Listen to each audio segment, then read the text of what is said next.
اعوذ باللہ من الشیطان الرجیم بسم اللہ الرحمن الرحیم اللهم صل علی محمد وعلی آلہ واطراطہ بعدد کل معلوم لک استغفر اللہ الذی لا الہ الا هو الحی القیوم واتوب الیہ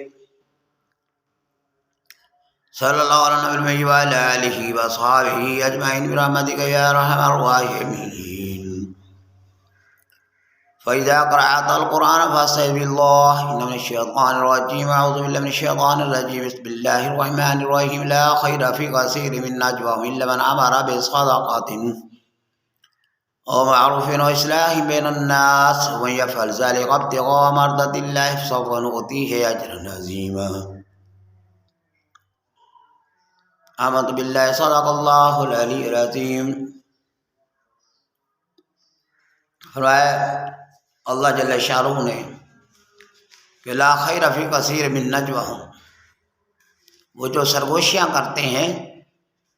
ان کے اندر اتنی بھلائی کی باتیں نہیں ہیں الا من امر بصدقۃ و معروف و اصلاح بین الناس، مگر اگر وہ حکم دے کہ اللہ کے راستے میں صدقہ کیا جائے، نیکیاں کی جائے اور لوگوں کی صدقہ و معروف و اصلاح بین الناس،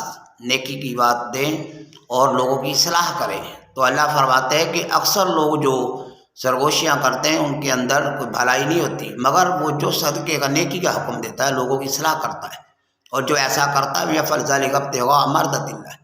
جو ایسا کرتا ہے وہ اللہ کے رضا کے لیے اثر کرتا ہے. فسوف نؤتی اجرا عظیما، اللہ ان کو عن قریب بہترین اجر عنایت فرمائے گا. واقع دعوانا